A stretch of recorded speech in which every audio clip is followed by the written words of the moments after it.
का last portion B start करते हैं। मिसलेनियस प्रकृति।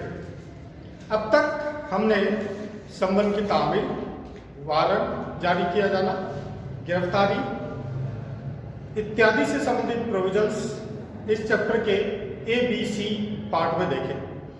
ये चैप्टर हमें इसी चैप्टर में पूर्ववर्ती चीजों को और अधिक सॉलिड रूप से लागू किए जाने के बारे में बताता है।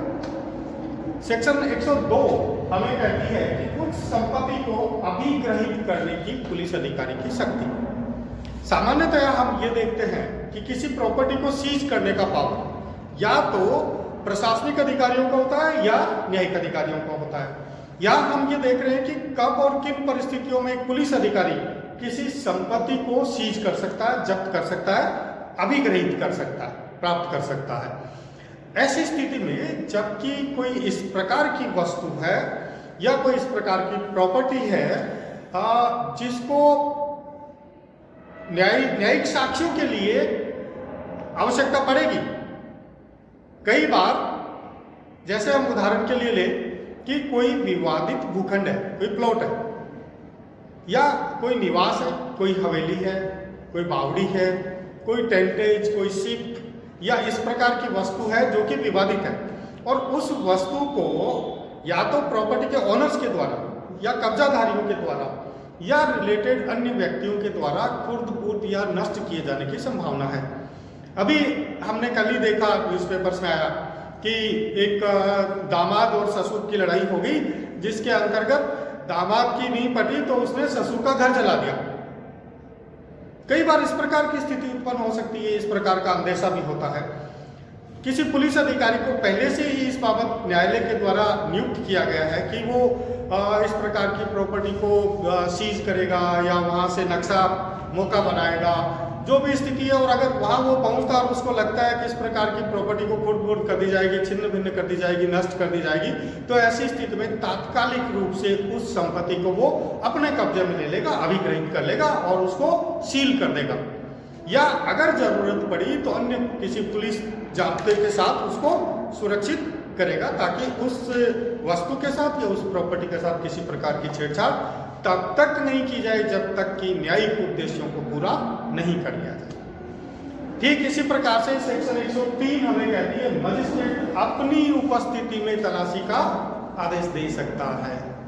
देखिए, इसमें जो मजिस्ट्रेटियल पावर्स है, जो शक्तियां CRPC के द्वारा मजिस्ट्रेटों को दी गई है, उसमें एक ये भी है कि ऐसी स्थिति में जब कोई मामला, कई बार हम देखते हैं कि किसी प्रॉपर्टी को लेकर के दो समुदाय आमने सामने हो जाते हैं, है ना, हिंदू, मुस्लिम, बौद्ध, सिख, ईसाइयों का आपस में किसी प्रकार का झगड़ा हो जाता है, मंदिर मस्जिद को लेकर के, रास्ते को लेकर के किसी प्रकार का विवाद हो जाता है। अभी पिछले दिनों तक ये बहुत सारी सामान्य बातें थी। हमारे यहाँ भी जो है वो शीतला के मंदिर के पास से जो वो ताजिए निकलते थे तो डिस्प्यूट हो जाता था फतेहपुर में, और दूसरी जगह भी बहुत सारे ऐसे हम देखते हैं कि जगह जगह पर धार्मिक उन्माद इस प्रकार से फैलाने का प्रयास किया जाता है।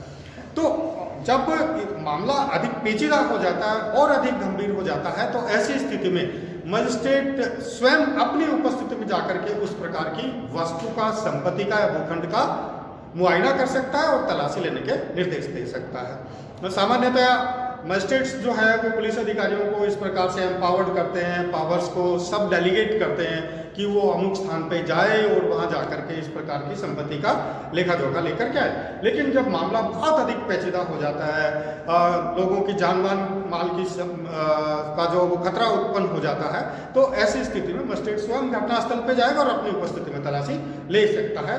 ये जो है वो सेक्शन 103 उसको एम्पावर्ड करती है। सेक्शन 104 हमें कहती है पेश की गई दस्तावेज आदि को परिबद्ध करने की शक्ति। या देखिए, दो प्रकार की चीजें हैं। दो प्रकार की चीजें कौन सी है कि एक तो वो चीजें जिनको उठा करके न्यायालय तक ले जाया नहीं जा सकता, यानी इमूवेबल प्रॉपर्टी, जैसे भवन है या इस प्रकार की वस्तुएं। दूसरा इस प्रकार की वस्तुएं जो कि मूवेबल है, जिनको हम न्यायालय तक ले जा सकते हैं, जैसे ट्रक है, बस है, कार है, मोटरसाइकिल है या फ्रिज है, टीवी है, या उठाकर जो भी डिस्प्यूटेड वस्तुएं हैं जिनको उठा करके ले जाके कोर्ट में प्रस्तुत किया जाता है। किसके लिए? साक्ष्यों के लिए।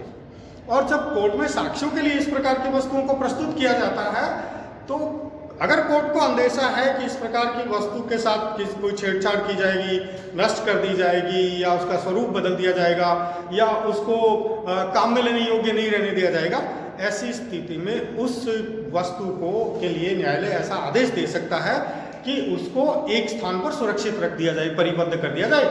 यहाँ दोनों ही पार्टीज, पक्ष और विपक्ष दोनों, अभियुक्तगण और अभियुक्तगण दोनों के लिए इस प्रकार की संपत्ति को फॉर ए टाइम बीइंग उसको परिबद्ध किया जा सकता है, एक स्थान पर रखवाया जा सकता है सुरक्षित स्थान पे, और जब तक उसका निर्णय नहीं आ जाए तब तक उसको रखा जाएगा।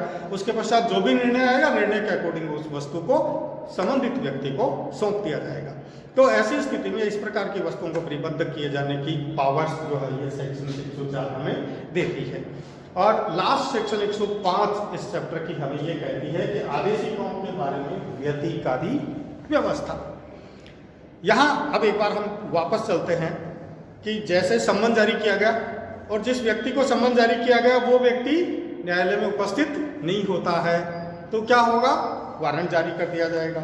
ठीक है, इसी प्रकार से जैसे हमने सेक्शन 103 में मजिस्ट्रेट की उपस्थिति में देखा, 4 में पेश की गई वस्तुओं के बारे में देखा, यहाँ तक कि 102 में कुछ संपत्ति को अभिगृहित किए जाने की पुलिस अधिकारियों की शक्ति के बारे में भी देखा।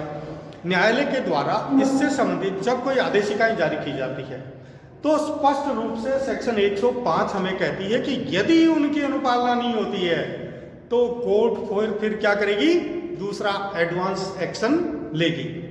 जैसे कोई प्रॉपर्टी है, आगे हम पढ़ेंगे सीपीसी में भी ये सारी चीज़ें आएगी कि इस प्रकार की संपत्ति को कुर्क किया जा सकता है और उसके बाद नीलाम भी किया जा सकता है, बेचा भी जा सकता है, संबंधित व्यक्ति को गिरफ्तार किया जा सकता है। सम्मन जारी किया गया था, उपस्थित नहीं हुआ, गिरफ्तार करके कोर्ट में प्रस्तुत कर दिया। तो ये इस प्रकार की व्यतिकारी जो चीज़ें होती है उनके लिए दूसरे प्रकार के आदेशिकाएं जारी करने की न्यायालय की शक्ति को अभिहित करती है सेक्शन 105। कहीं पर इस प्रकार की वस्तुएं हैं, जैसे कहीं टेंट लगा हुआ है या कोई शिप है, कोई जहाज है, उसके संबंध में कोई इस प्रकार की आदेशिका जारी की गई है और उसको फॉलो नहीं किया जा रहा है, तो उस वस्तु को उसी स्थान पर सीज कर दिया जाएगा और उसको सील कर दिया जाएगा, लॉक कर दिया जाएगा, और अगर आवश्यक हुआ तो कोर्ट के द्वारा कोई अधिकारी उसकी देखरेख के लिए नियुक्त किया जा सकता है। किसी प्रकार के दस्तावेजों के बारे में या किसी प्रकार की फोर्स एक्टिविटीज़ के बारे में कोर्ट्स को इस प्रकार की पावर्स दी गई है कि 105 में वो इस प्रकार के आदेशिकाएं जारी करके और उसको न्यायालय तक ला सकती है, साक्ष्य के रूप में काम में लिया जा सकता है। तो बेसिक यही है कि जहां भी कोर्ट में किसी व्यक्ति की, वस्तु की या प्रॉपर्टी की, मूवेबल इमूवेबल प्रॉपर्टी की आवश्यकता होगी साक्ष्यों के लिए, उस साक्ष्यों की व्यवस्था की जाएगी। 105 फुल्ली एम्पावर्ड करती है कोर्ट्स को कि चाहे वो प्रशासन के माध्यम से, पुलिस के माध्यम से इस प्रकार की वस्तुओं को या दस्तावेजों को परिबद्ध कर सके और साक्ष्य में उसको काम में लिया जा सके। बेसिक बस यही इसमें है सारी की कोर्ट्स को और पुलिस अधिकारियों को इसकी शक्तियाँ दी गई है। Thank you.